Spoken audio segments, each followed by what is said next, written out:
Bom, meu nome é William Ferreira. Meu nome é Cauã Rafael. Meu nome é Alfredo Ribeiro. Sou o Gabriel Gonçalves.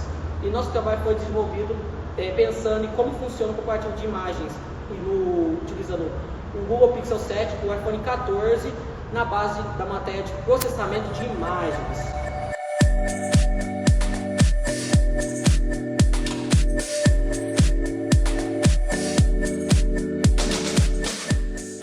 Hoje em dia, muitas dúvidas aparecem quando se tratam de qual aparelho mobile comprar, qual possui a melhor câmera.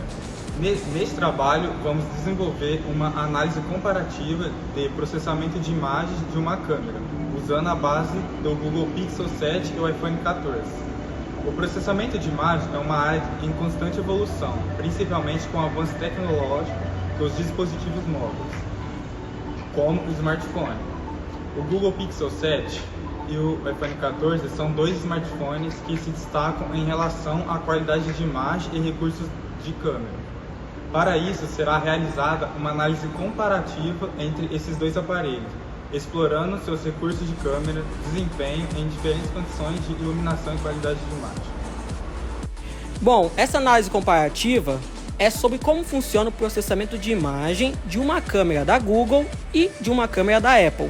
Para descobrirmos qual o melhor desempenho em determinados aspectos, utilizamos como base o Google Pixel 7 e o iPhone 14, para sabermos qual o melhor sistema para obter o melhor resultado. Para desenvolvermos isso, utilizamos como base o site de DxOMarks, que nos apresentou alguns aspectos, algumas imagens, alguns resultados para nos ajudar durante o desenvolvimento do nosso projeto. Para darmos andamento, utilizamos a biblioteca OpenCV com o código de Python para obtermos o valor de nível de intensidade de cinza, que é utilizado no histograma a seguir, o nível de iluminação da imagem como um todo e o nível de ruídos da imagem como um todo, e ver qual possui as suas diferenças, qual possui menos ruído, qual possui uma iluminação mais puxada por real e qual possui uma qualidade de cinza mais, digamos que, nítida, de certa forma. Para isso, também utilizamos o MATLAB para ajudarmos a desenvolvermos, inclusive, até mesmo nossos gráficos e ajudar em alguns outros aspectos que será falado pelo Gabriel. Pode haver uma grande diferença entre os megapixels, mas as fotos tiradas pelo Pixel 7 e o iPhone 14 podem ser bastante semelhantes, apenas com uma diferença primordial entre eles. O iPhone 14 tende a tirar fotos mais frias com um maior nível de exposição para aumentar o brilho, enquanto o Pixel 7 aponta para tons mais quentes e contrastes em suas fotos. No iPhone 14, temos o destaque de ruído nas imagens, onde se obteve a nota 80 contra 62 do Google Pixel pelo DxOMark. Em situações com baixa luminosidade, o processamento do smartphone tratou a imagem deixando com um brilho maior sem deixar muito ruído. Em seguida, efeito comparativo com o Google Pixel 7, que conseguiu ser mais fiel às cores, porém com um alto ruído nas imagens. Veja as imagens a seguir.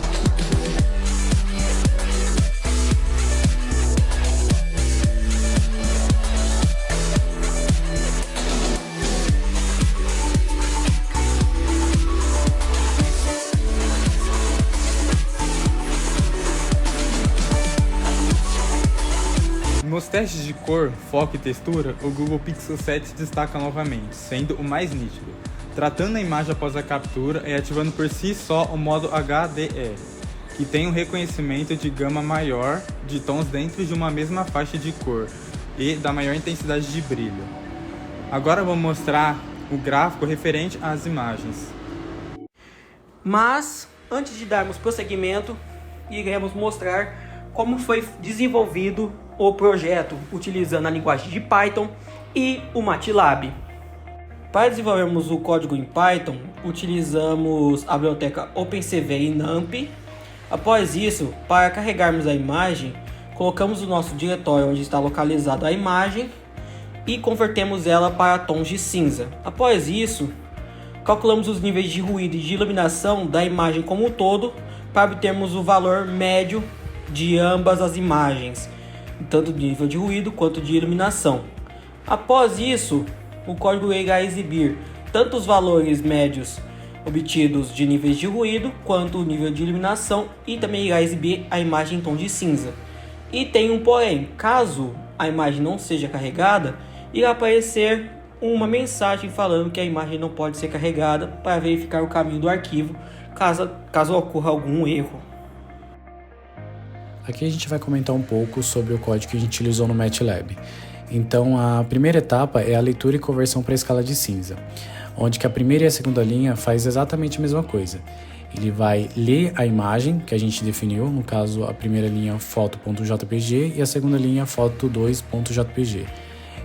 Ele vai converter para a escala de cinza e a primeira imagem ele vai armazenar na variável A e a segunda imagem na variável B. Tá? Depois a gente começa com determinação de dimensões, onde a parte de linha ele obtém um número de linhas e colunas da imagem A e armazena esses valores em linha e coluna, que é a variável que a gente definiu. Depois a gente tem o cálculo de altura. Na parte de altura, é igual a flow linha dividido por 2, ele calcula a altura da linha A, que é a variável que a gente definiu, dividido o número de linhas por 2 e arredondando para baixo, armazenando o resultado na variável altura. A quarta etapa é a extração de intensidade ao longo de uma linha. Então, na parte do flow, 1i é igual a 1 coluna intensidade A.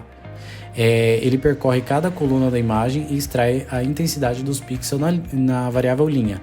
Então, ele vai armazenar essas intensidades em intensidade A e intensidade B e as posições em X. E depois tem a parte da plotagem de gráfico. Na parte de figura 2, a gente cria uma figura e plota os gráficos de intensidades em função das posições para a imagem variável B e variável A, em cores diferentes. E a sexta é a exibição de histogramas, onde a parte de figura 3, a gente cria uma outra figura e organiza 2 subgráficos verticalmente. No subgráfico superior, exibe o histograma de intensidade para a imagem com a variável A, e no subgráfico inferior exibe o histograma para a imagem que é a variável B, ajustando o intervalo do eixo Y para uma melhor exibição. Para obtermos o resultado da linha de pixel, utilizamos a linha, a coluna e a altura de ambos, sendo sua altura dividida por 2. Para travarmos no meio de uma linha fixa, utilizamos o FLUR. Como podemos observar no gráfico a seguir, o iPhone 14 possui níveis mais uniformes de tons claros e escuros se comparados ao Google Pixel 7. Isso pode ser notado se compararmos os picos de altura de pixels frente ao pico de pixels do Pixel 7. Sendo assim, o Pixel 7 possui uma amplitude maior dentre ambos. Para construir histograma, é necessário totalizar o número de pixels para cada uma das intensidades possíveis. O histograma pode ser construído usando uma contagem absoluta ou relativa. E como podem ver, no gráfico iPhone 14 consegue manter mais sua intensidade. E na parte da cor branca, o iPhone 14 consegue ter o pico elevado comparado ao Google Pixel 7. Sendo assim, o iPhone 14 possui um nível de intensidade cinza maior. No gráfico de iluminação, os valores médios foram bem próximos. Utilizando a imagem toda, o Google Pixel 7 obteve uma estabilidade de 129. Em contrapartida, o iPhone 14 obteve uma leve alta na iluminação, saindo com uma média de 134.5. Assim, o iPhone 14 acaba levando o melhor, pois a iluminação é mais nítida comparado ao Google Pixel 7. Então, o iPhone 14 possui um nível de ruído maior que o Pixel 7, fazendo ele se manter estável. Assim, o Pixel 7 possui um nível menor de ruído, como podemos observar na imagem anterior. Após o desenvolvimento de ambos os códigos, sentamos e pensamos: qual dos dois foi o mais prático, MATLAB ou Python? Qual deles foi o melhor para alcançarmos nossos objetivos? E chegamos à conclusão que era o MATLAB, pela sua facilidade, praticidade, fácil utilização em comparação ao Python, que também precisaria de utilização de várias bibliotecas. Enquanto contrapartida, por exemplo, o MATLAB, utilizamos ele sem precisar de um comando que puxasse a imagem de determinado destinatário. Simplesmente só jogamos a imagem no servidor e ela simplesmente rodou a imagem sem precisar de um comando que puxasse lá da pasta de origem da foto ou da imagem em si. Isso é só um exemplo de como o MATLAB consegue ser bem mais prático, ágil e útil em comparação ao Python, que além de tudo isso precisaria ser instalado em inúmeras bibliotecas, como foi mencionado. Precisamos utilizar o Venv, a biblioteca de OpenCV, utilização de diretórios para podermos desenvolver o código e obtermos os resultados de ruído e iluminação, por exemplo. Por isso, chegamos à conclusão que o MATLAB foi mais eficaz e ele é mais prático de ser utilizado. Bom, destacando as diferenças e semelhanças entre os dispositivos e suas respectivas câmeras, além de apontar as vantagens e desvantagens de cada um em relação à imagem de recurso da câmera. Esse estudo teve como objetivo contribuir para a compreensão das técnicas e de análise de imagem para a escolha de dispositivos móveis, com base na qualidade de imagem e recursos de câmera, levando em consideração as necessidades do usuário e condições em que as fotografias serão capturadas. Durante o nosso desenvolvimento do TCC, como muitos sabem, lançou o iPhone 15 e o Pixel 8. Então, estamos citando ele aqui para dar uma menção honrosa, porque claro que a qualidade da imagem vai aumentar.